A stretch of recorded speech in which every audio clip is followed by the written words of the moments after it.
(3) 4항 본성의 빛의 무능함. 그러나 사람에게는 타락 후에도 본성의 빛이 희미하게 남아있어 하나님과 자연의 사물들과 선과 악의 차이에 대한 약간의 지식을 갖고 있으며 덕과 외적 질서의 열의를 약간 표한다. 하지만 결코 이 본성의 빛은 사람을 하나님께 대한 구원의 지식과 참된 회심으로 이끌지 못한다. 심지어 사람은 이 본성의 빛을 자연적이고 사회적인 일들에조차 바르게 사용하지 못한다.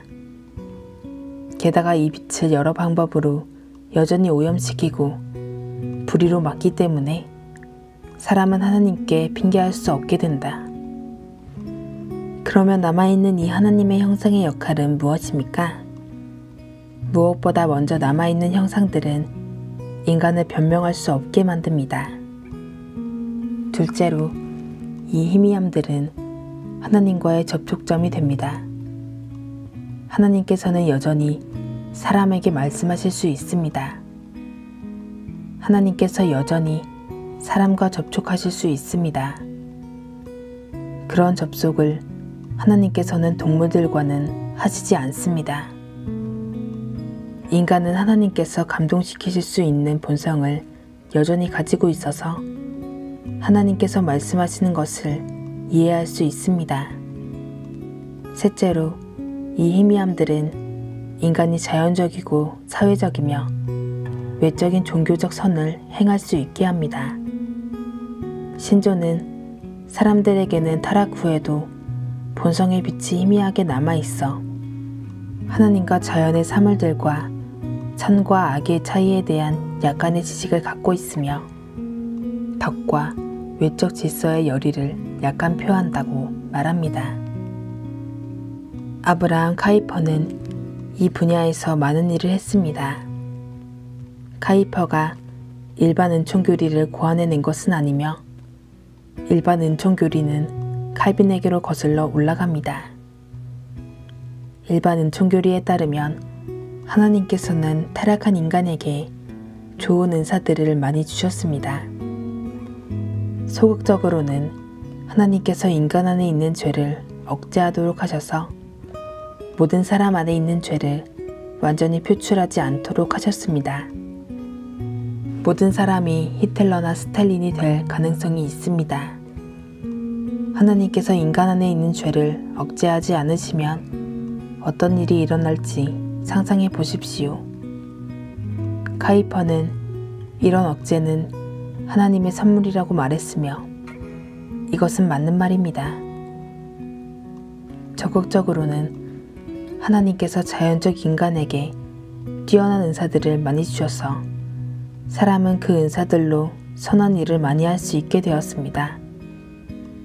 하나님께서 모든 사람에게 일반적인 호의를 보이신다는 것은 부인할 수 없습니다. 이것은 성경이 매우 명확히 가르치는 바입니다.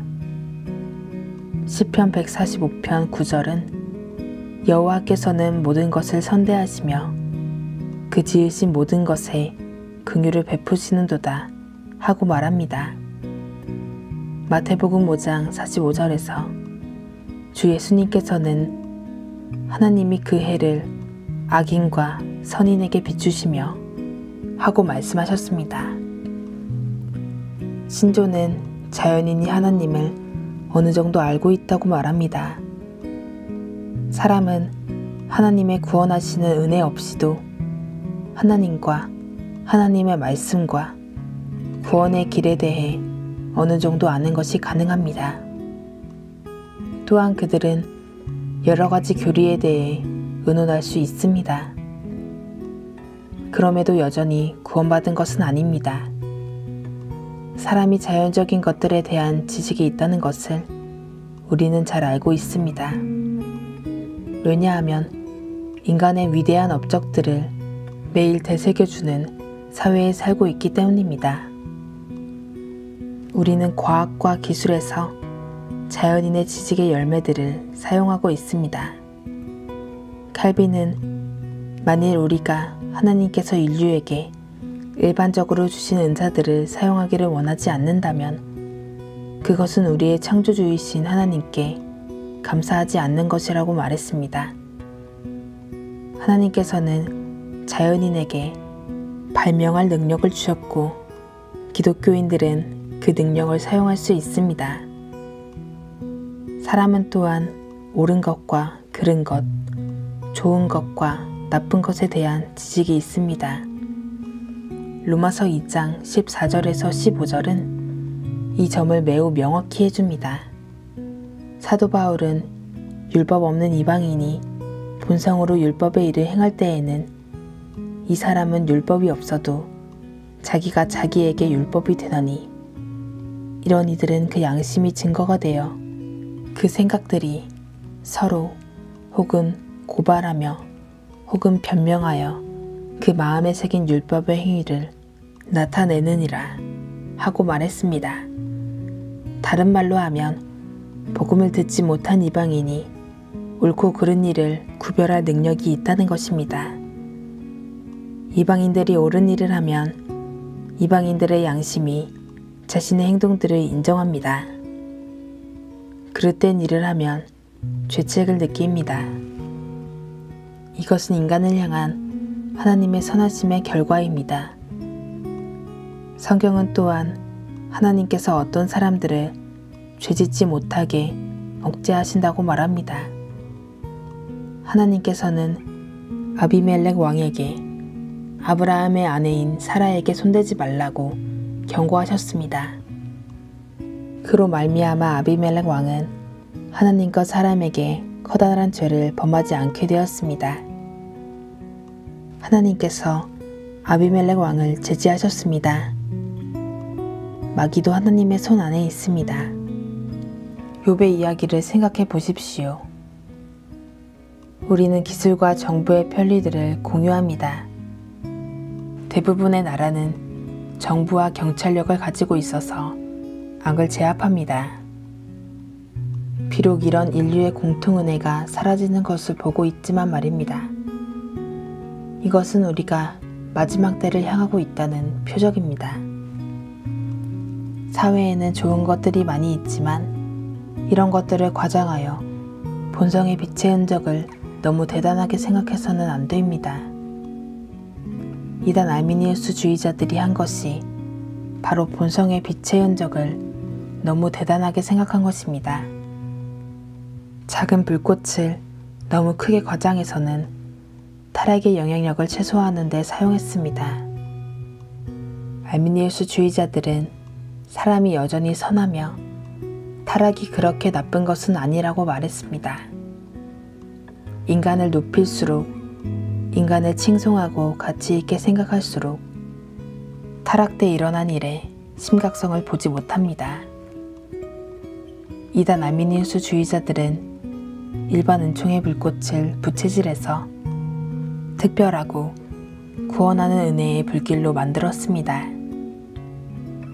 아르미니우스주의자들은 하나님의 형상의 희미한 흔적을 인간의 자연적 상태에서 빠져나와 은혜의 상태로 들어가는 다리로 사용했습니다. 그들에게는 모든 이가 공유하는 일반 은총과 성경에서 오직 택함받은 자에게만 주셨다고 말하는 특별 은혜 사이에 본질적인 차이가 없습니다. 단지 정도의 차이일 뿐이라고 잘못 말합니다. 이것이 의미하는 바는 자신의 노력으로 자연적 상태에서 은혜의 상태로 올라갈 수 있다는 것입니다. 사람은 성령 하나님의 초자연적 빛에 전적으로 의존하지 않으며 모든 사람에게 있는 본성의 빛을 매우 잘 사용할 수 있다고 이단 아르미니우스주의자들은 말합니다. 그러나 사람은 진정 성령 하나님의 초자연적 사역을 필요로 합니다.